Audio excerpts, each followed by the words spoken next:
What's up, everybody, and welcome back to another video from Pink Tourmaline. And we are back to another David Icke video from a recent David Icke interview that I stumbled across last night. And there's some cool little excerpts, but there's one in particular that really stood out, that really made me want to make this video. He actually comments on the book Alien Interview. And I think that's really cool for two reasons. Number one, I did an entire debrief breakdown of Alien Interview on this channel. It's very, very lengthy. Again, it was a book that was recommended to me. And so there were some things in there that did resonate with me, but then some other things that I wasn't so sure about.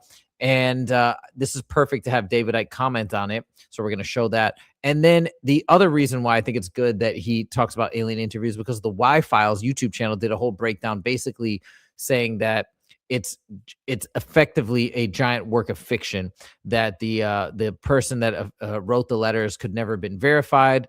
And that we have to take with a grain of salt, because sometimes we've seen that records can be wiped out. This has happened to Bob Lazar. His records of like working at particular universities was wiped out.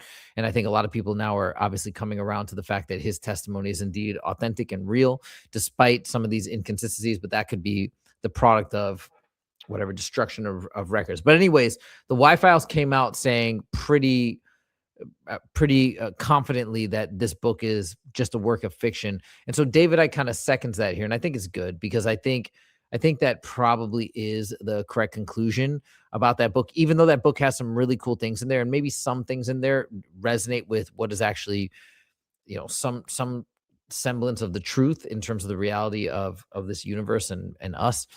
But anyways, that's one piece of this interview that I want to showcase. And there's a bunch of other little gold nuggets as well. So I've taken out a few different excerpts, I think like 5 or 6, and we're going to run through them and chop it up and talk about them. So without further ado, first, I'm going to show this clip where David Icke responds to thoughts about the journey of souls. Are we here to learn lessons? You probably have heard David Icke talk about this, but I really wanted to showcase this because Journey of Souls is one of the first books that I read when I first started on this spiritual journey and trying to understand and decode the purpose of life. So Journey of Souls is a really great book. And while I'm at the position or place that I'm at now in terms of this evolving theory of everything, while some of the things that are discussed in there, maybe I'm not fully in alignment with, in terms of the idea of, yes, we do come back and we are here to learn and to grow, and it's just all about love. And like, yeah, maybe it's more complicated than that, but nevertheless, I think that the research that is done to get those testimonies via hypnosis therapy, I think those accounts that are extracted are real, in the sense that they're authentic from people not being deceitful. They are truly conveying those messages. And it does show a number of things. It shows that we do have multiple lives, that reincarnation is real, stuff like that. But although there is a chance that maybe some of the messages that are brought back are being manipulated. So there is that. But nevertheless, I think Journey of Souls is still a great book and a great read for people, because it does, at least if you're still in that materialist viewpoint, or you're not sure what to make of whether or not we are eternal, whether or not we live beyond this life, I think that's a great starter book. So anyways, he's asked point blank about Journey of Souls and this narrative that we're just here to learn lessons and evolve. And we'll take it from here. There's a part 1 where the question is set up, and then we're going to go to the answer right after this.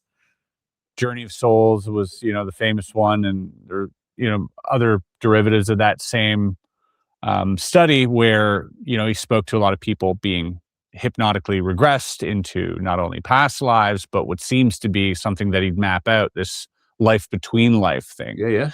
Where, you would come back, you would then remember, oh my gosh, how vain I was in this life. And you'd kind of come to, and then go through these, like you said, these life lessons. You would learn about the next incarnation and sort of sit at these read-throughs and choose your next life before you were sent back down. And, he had thousands. I think he did up to 5,000 individual sessions throughout his lifetime. Yeah. How do you make sense of that? Is that too part of some trickery that we're being given? Well, yeah. Okay. So there's the setup, and now he explains, is it part of this trickery, this manipulation? What is that? What are we to make of those accounts? What I see again and again, lessons in these near-death experiences, yeah.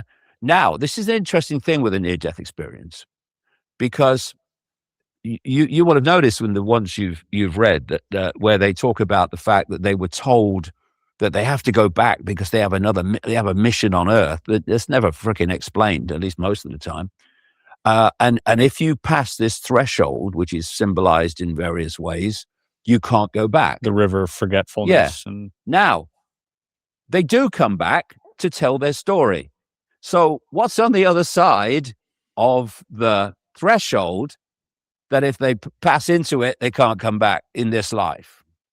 And I don't think that's anything like what near-death experiences are led to believe is what this is all about once you get into this wheel of samsara and start to come back. Because if you are feeding off human energy, consciousness, basically, then if people are leaving and going, shit, I ain't going back there, then you're going to run out of people. But they don't. And so just to clarify what he's saying, the premise that he's by which he's dismissing this idea of we're here to learn lessons is that it's based on the theory of Loosh, that these entities or whoever's kind of like managing the system, they're feeding off of our Loosh, our emotions, our energy. So he's like, if this is this is his premise, if this is the foundation, then he's saying, well, if that's true, it's not about lessons, it's not about learning, it's not about moving up, it's about something else. It's about just continuing to extract this energy source. The reason is this reincarnation cycle. And what I found interesting when I've looked at these near-death experiences is how the dynamic of perception is the same as it is here, right? Because most people, they will look to authority to tell them what to do, to tell them what to think. They'll look at scientists to tell them what to think about reality, doctors to tell them what to think about health and all this stuff, all the system. Even in the afterlife. Yeah, they're looked at. But then when you follow these near-death experiences, this is an interesting thing where they leave the body and they say, I've never felt love like it. It was blissful. And you go, but you believe in reincarnation now. Oh, yeah. So why is it new to you? It's because, so I've talked to people who have this memory. It's very compelling common themes. They have a kind of retained memory of coming into this reality and passing through some kind of very powerful electromagnetic field, which basically makes their mind a blank sheet of paper when they come in. So when they leave the body, that state of awareness is still there. That's why they say, I'd never felt experienced anything like it before, because to their mind, they haven't.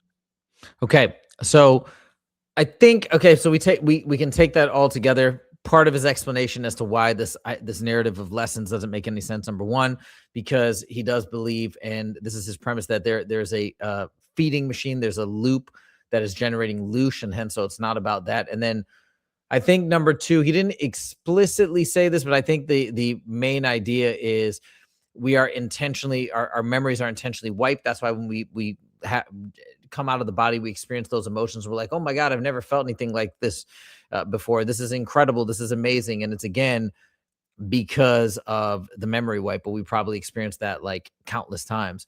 You know, it makes sense too. The more it's like if you wipe the memory, including that emotional, the memory of those feelings of love and things like that, right?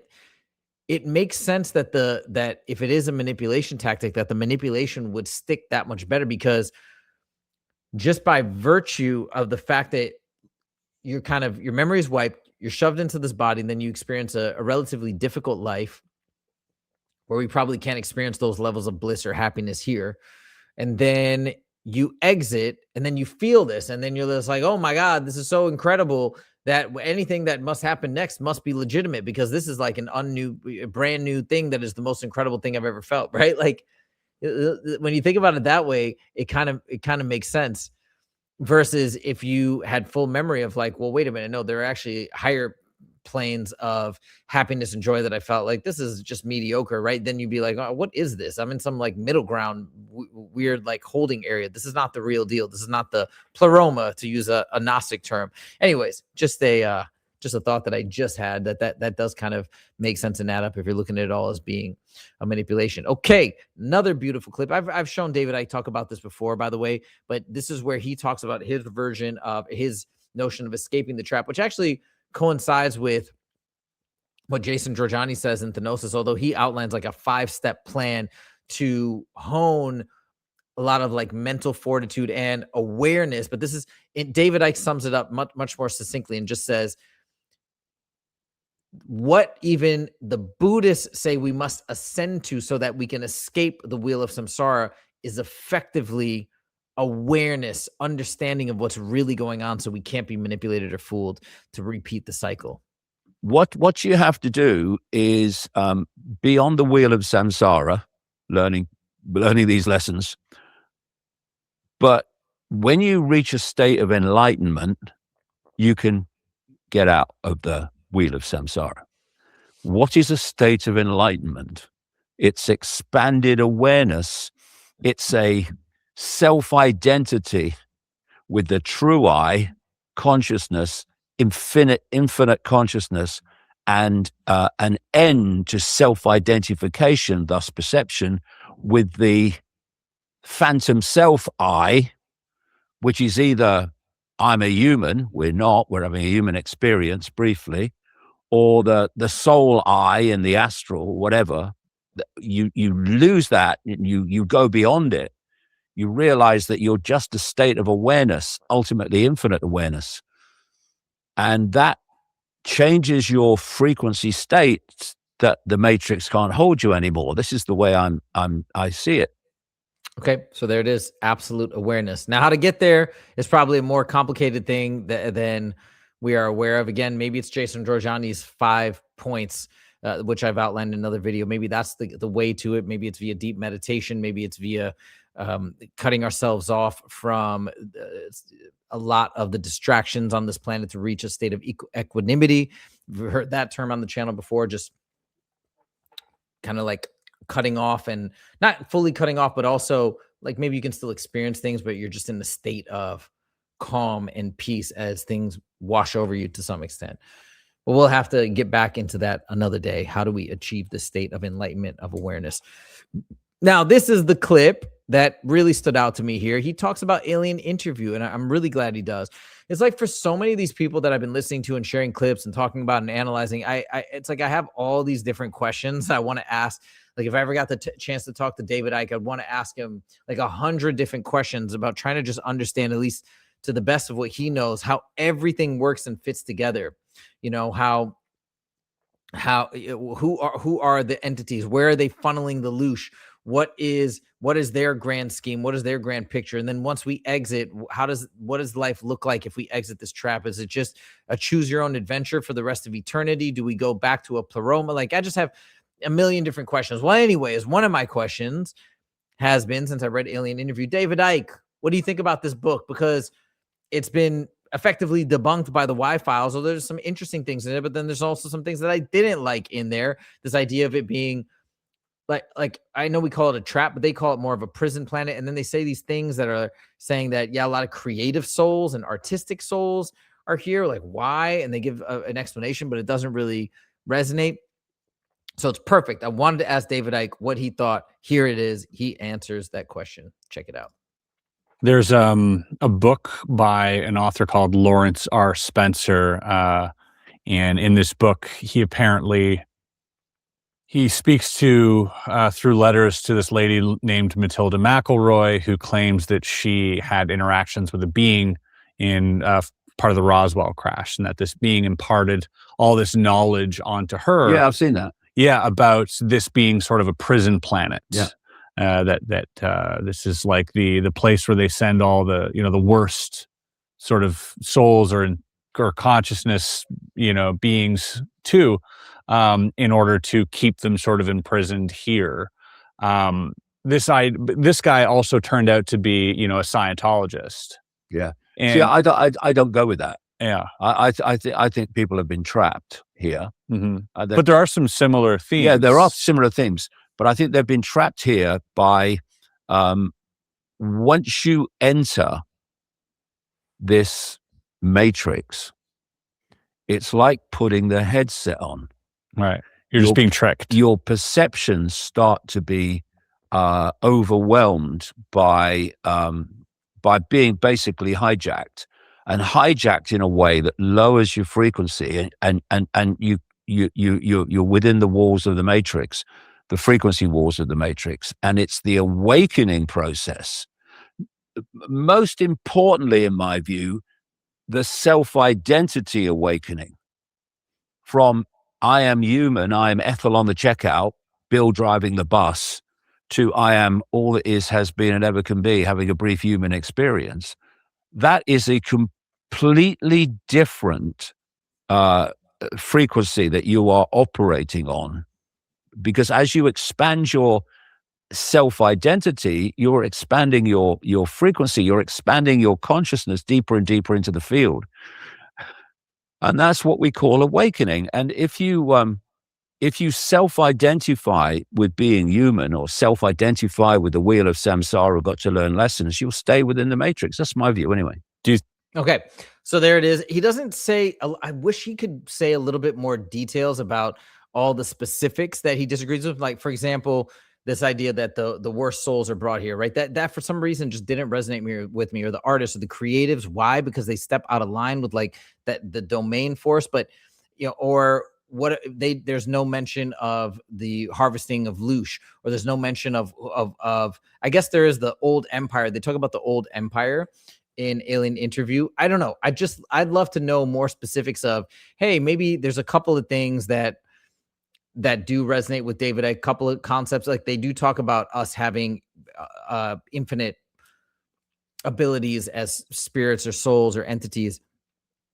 So maybe that resonates with David Icke. But then what are the things that do? What are the things that don't? And he just says, I don't go with that, but doesn't get into the weeds and into the details. But it's still, I think, a worthwhile, interesting thing. If you have read Alien Interview and it did speak to you, or, for the folks that did recommend it to me, I thought that was a cool clip. Okay. Now this one is very cool. David Icke is talking about why he came, or why maybe some of us come to this planet, why we choose to come here. Well, we all, I think, technically choose to come here. It's just maybe some of us under false pretenses. But he says, yeah, he's like, I think I chose to come here to awaken people and help people. Obviously, I think that makes a lot of sense given what we've seen in his entire life and all the things that he's done to help people. But then he asked this really interesting question. He says, well, would you ever come back? He says, I don't know. But wouldn't they not want you to come back? Right? Because he'd be a liability. Wouldn't they not want you to come back? Because he's trying to break the system. Listen to what he says. So you think you would come back in terms of, like, in what capacity, to keep helping people and getting them to realize they're in a matrix and sort of expand their awareness so that they too I guess that's the idea. I mean, when I look at my life, that seems to have been a reason I came in this time, because I went through my life until 1990, and then all hell broke loose. My life completely changed, and the synchronicity of my life completely changed. And it's very clear that for whatever reason, I've come to do this. And whether I would come back, well, I guess you'd look at it and you go, is it worth it? Is there a chance? If you've got AI human fusion, and AI is telling people what to think, well, I mean, I don't know. Maybe it's time for a rethink. Don't you think they would prevent you from coming back? I don't think they can. Really? No. The thing is, people say, where's God, or whatever, why isn't God intervening? But, we are in such a frequency, a low frequency field, that anything that comes in would be affected by that field. So the challenge is for us to awaken and therefore frequency expand to connect with what people call God. But it's not the religion God. It's a state of all possibility, a state of all potential, which we are constantly on an infinite journey of exploring forever, interacting with all possibility, with our perception of possibility, and experiencing what that manifests. I think what he's saying there, is that God is within us, it sounds like, and really just God is just awakening or raising our vibration or frequency to a certain point, awakening something within us, and then that is us connecting with God. So maybe in a way, it sounds like it's just connecting with something that's already inside here. And he didn't exactly answer why. He said, I don't think they can. And then maybe what he's alluding to is they can't stop us because they don't have the power, that we ultimately have that authority or power of free will, and that can't be stopped. I think that's what he's saying. So if somebody is truly outside of the system and they truly want to enter the system in any way or capacity that they want to, they are able to, I think is what he's saying. Now, once you get into the system, maybe you have to play by the rules, and you can still be victimized in the way that we are, maybe brainwashed, maybe raised in the society, have our memories wiped. Like all of those things will happen to us just because that's the nature of the system. But in terms of entering or exiting, we have ultimate say, we have ultimate dominion over that decision. I think that's what he's getting at there. Again, man, I'd love to interview David Icke. Oh, that'd be incredible. Just have my list of questions. I go through all my videos and just gather up all my questions and just boom, boom, boom, boom, boom, like knock out everything. That'd be a dream come true, maybe one day. All right, well, that's all I got for you guys in this one. Hope you enjoyed those clips and hope you enjoyed that little discussion of Alien Interview. If that is a book that you've read, I'm sure maybe you'd also too want to know, hey, what's David Icke's opinion on this stuff? Because I think most of you guys who are tuning into this channel, David Icke is somebody that we all respect and recognize as someone who's devoted his life to trying to figure out what the heck is going on. Let me know your thoughts in the comments. And by the way, if you didn't see, I'm doing my first ever live stream tomorrow. So if you guys are seeing this on the day that I'm releasing it, I'm doing my first ever live stream May 1st, 2026. Okay. Maybe you'll see this video at some point in the future. You'll be like, oh, wait, I got that was a year ago or something, whatever. But yeah, it's May 6th, 2026 at 6 p.m. PST. So make sure to check out the live stream, jump on the channel at that time, and let's all have a chat. I think this would be incredible, really, really fun. And I can't wait. I can't wait to do it and to connect with everybody. So that's all I got for you guys this time. Thank you guys so much for joining, and we'll see you in the next video and hopefully see you on the live. Take it easy.